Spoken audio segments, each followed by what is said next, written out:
Welcome to Banglar blog. Why can't we treat people like people? I've been working with them for over 20 years now. They're just people at the coalface, at the sharp end of the stick, doing work that you and I don't want to do.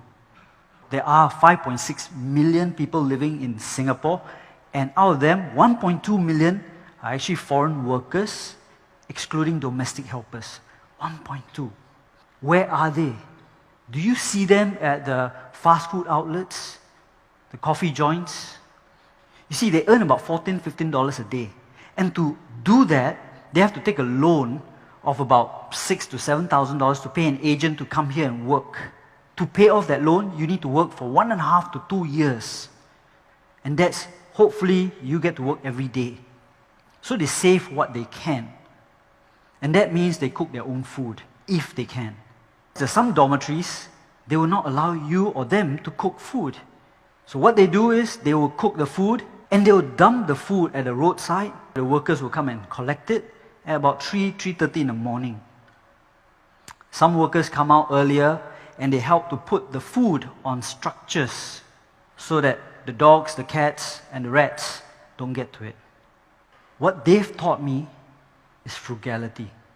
So let's see whether we can put you in their shoes just for a short while.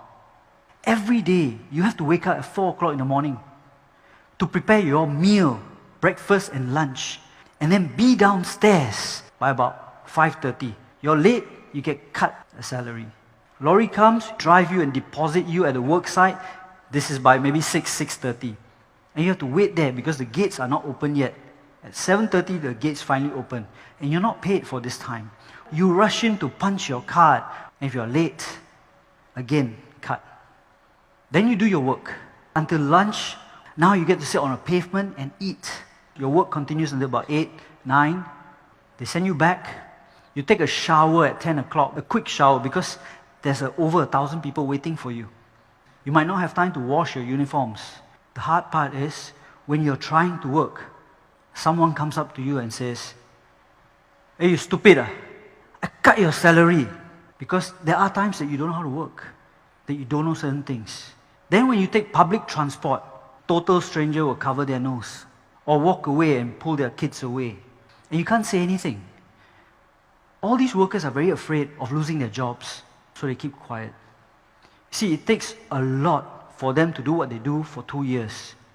What they've taught me is resilience.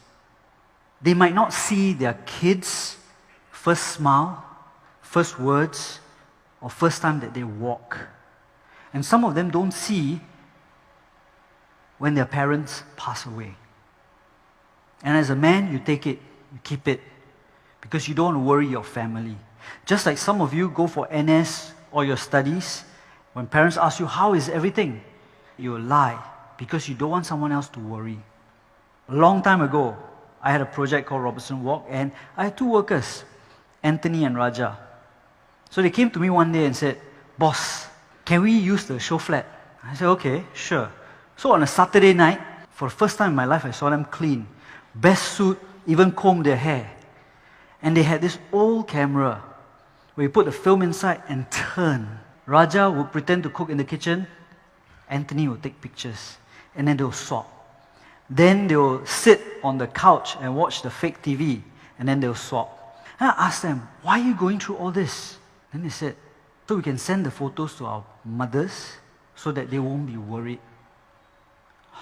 But I knew exactly where they lived. They lived in the basement 2 car park of a building under construction.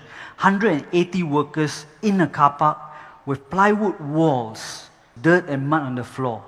And yet they were telling their parents they are good. What I learned from them is sacrifice. I've never admitted this anywhere, but my father was a migrant and he was uneducated. Then he became a Singapore citizen before I was born. My father worked 2 jobs, bus driver and security guard. He would come home once a week to change his work clothes. I can tell you, kids are mean. They used to disturb and say, "Hey, your father's smelly. He rides a bicycle. Why no money?" Yeah, he didn't. He would save everything for us. just like these workers do. And I was a kid listening to this. I was embarrassed by him. But at the same time, my heart cried for him because I knew how hard he worked. And while kids are mean, adults are no better. While he was working, he had a stroke. The boss, who he had worked with for more than 30 years, got into his car, in his nice Merc, drove off.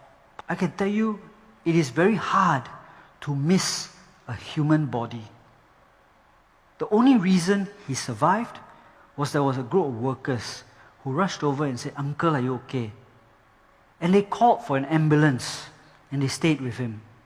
You've probably also seen reports or photos on the internet where a worker helps an elderly cross the road.